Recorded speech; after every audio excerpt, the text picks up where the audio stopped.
실손보험은 약관에 위험분담금 관련된 내용이 있나요? 없습니다. 약관에 나오지 않은 내용으로 이제 보험사들이 공제하고 지급하고 있는 실정이네요. 네.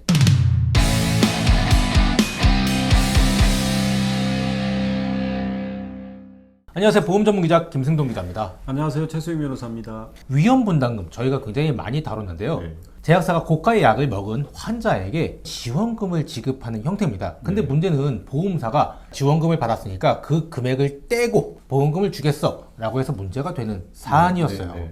그리고 지금까지 보험사들이 위험분담금 금액이 크니까 보험사가 공제한 금액도 한두 푼이 아니었잖아요. 그렇죠. 그리고 안 줬었는데 변호사님께서 우리나라에서 첫 번째로 소비자 손을 들어주게 하는 판결의 결론이 났다고요? 일단 서울중앙지방법원에서 올해 5월 16일 날 선고가 됐던 부분인데요. 판결문으로는 아주 구체적으로 판결 이유가 기재되어 있죠. 실손약관에서는 이 의료비를 청구할 때 보험회사 입장에서는 아니, 당신이 의료비 실제로 낸 부분만 우리가 지급하겠다. 다른 쪽에서 의료비를 실제로 부담한 경우가 있다면 그것은 당신이 실제로 부담한 게 아니니까 그거 공제하고 주겠다. 이 논리거든요. 과연 제약회사가 주는 그 환급금이 의료비냐? 만약에 그게 의료비라면 저는 제약회사한테 의료비를 결국은 내가 회수를 한 거니까 의료비가 예를 들어서 한 500만 원이 나왔는데 250만 보험회사로부터 받으면 그것은 정당하죠. 그렇죠. 없죠. 핵심이 뭐냐면 제약회사가 주는 돈은 의료비가 아니다라는 거예요. 위험분담금이라는 제목으로 우리가 얘기하고 있는 것처럼 의료비 분담금이 아니지 않냐. 다시 한번 좀 정리를 해주셔야 될 것 같은데 위험분담금이 뭘까요? 위험을 책임져 줄게 이런 말이거든요. 만약에 이게 입증이 안 되거나 그런 부작용의 위험을 우리가 책임져 줄게. 그러니까 이때 위험은 약과 관련된 위험이에요. 약이 제대로 입증이 안 됐을 때 먹었더니 탈락. 그럴 때 내가 그 위험을 책임져 주고 부담하는 일종의 보상금이라고 생각하셔야 되는 거죠. 의료비가 아니고 보상금이다 이렇게 정리할 수 있죠. 그렇죠. 우리가 어떤 물품을 살 때 우리 리콜 해줍니다. 문제 없습니다. 이 부분 제가 책임집니다. 이런 논리하고 똑같은 거예요. 그런데 그 보험회사 입장에서는 금전의 성격이 위험의 본질이 뭐냐 이 부분을 의료비로 보고 있는 거예요. 의료비는 내가 병원에 내는 거잖아요. 의료비를 내가 분담한 게 있다면은 병원에서 나한테 의료비로 돌려줘야겠죠. 그렇죠. 그게 의료비 분담의 실제의 형태 아니겠어요? 제약회사가 왜 그러면은 그 약제의 부작용에 대해서 위험을 자기가 책임지면서까지 보상금을 지원해 줄까요? 임상시험이요 100% 완전히 이루어지지 않은 채 신약이 나왔다는 데 있습니다. 그러면 임상시험이 100% 안 된다면 무슨 말일까요? 암 환자들이 많지 않죠. 임상시험을 할 수 있는 이 덩어리가 만들어지지가 않습니다. 자, 그러면 이때 그 약이 제약회사 입장에서는 어떻게 하겠어요? 좀 불안전한 약입니다. 그러면 누가 그걸 믿고 먹을까요? 믿고 드세요라고 할 때는 당연히 반대급부가 있어야 됩니다. 이 부분이 본질이에요. 근데 여기서 우리가 한 가지 착시 현상이 있어요. 외형이 이렇습니다. 외관이. 전액 본인 부담금으로 돈을 한 400만 원을 내요. 400만 원 나오면 거기에 40%를 내가 환급해 줄게라는 방식을 선택을 해. 그러면 누가 볼 때는 그러네요. 내가 의료비로 400만 원 냈어.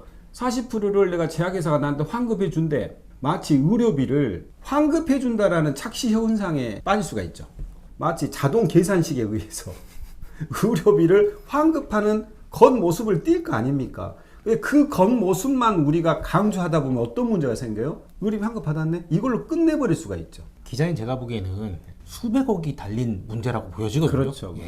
그래서 보험사는 막을 수밖에 없고 그 막기 위한 논리를 가지고 들어온 게 이득금지 원칙. 실제 치료비로 들어간 만큼만 지급하겠다 이 논리로 계속 밀어붙이고 있는 것 같아요. 그렇죠. 근데 이제 변호사님께서 이 위험분담금 관련해서 보험사하고 1심에서 승소를 했잖아요. 그리고 보험사는 이제 항소심을 갖고 변호사님도 흔쾌히 응해서 항소심에서 자신이 있다라고 판단을 하신 걸로 알고 있어요. 이 이슈가 생긴 지가 얼마 되지 않았어요. 이제부터 본격적으로 커질 것 같은데 법원이 소비자의 손을 들어줄 가능성이 높다고 보시는 거죠? 네. 왜냐하면 이번에도 승소 판결이 나왔던 것처럼 위험 분담금은 의료비 분담금이라는 제목이 아니고 위험과 의료비의 분담은 전혀 다른 성질의 금원이다. 나는 제약회사한테 내가 이 약을 쓰면서 나올 수 있는 위험을 나 보상 받는 거고 의료비는 의료비대로 내가 내는 건데 이 두 개는 별개죠. 근데 왜 그게 같은 이득을 전제로 한 번만 받아야 된다라는 이득금지 원칙이 작동할 여지가 없어요. 또 하나 궁금한 게 이번만 지급하겠어 혹은 지금까지 받은 것만 그 공제 안 하고 지급할게 앞으로는 공제할 거야 이렇게 압박하고 그렇지 않은 보험금을 안 주겠어라고 사인하라고 할 때가 네, 있어요. 네, 네. 이럴 경우에 소비자는 좀 어떻게 대응을 해야 될까요? 그건 사인 안 하면 되죠. 만약에 소비자가 거기에 그런 서류에 사인을 했다면 이게 법적 효과가 있을까요? 그건 굉장히 쉽지 않아요. 왜냐하면 보통에 사인을 해버리게 되면은요 문구 그대로 있습니다 법원에서. 법적인 부분의 절차까지 가기 싫어하기 때문에 어쩔 수 없이 쓴다라고 하는 심정은 이해됩니다만 쓰는 순간 법적으로 풀기가 더 어려워지겠죠. 위헌분담금 관련해서 승소 판결을 현재까지는 국내에서 유일하게 받으신 최수영 변호사님 모시고 말씀을 나눠봤습니다. 만약에 고가의 신약을 드시고 이 위헌분담금을 환급받았는데 보험사가 공제하겠다 이렇게 나오면은 한번 변호사님하고 상담을 받아보시는 것도 좋을 것 같습니다. 이상으로 마치겠습니다. 감사합니다. 감사합니다.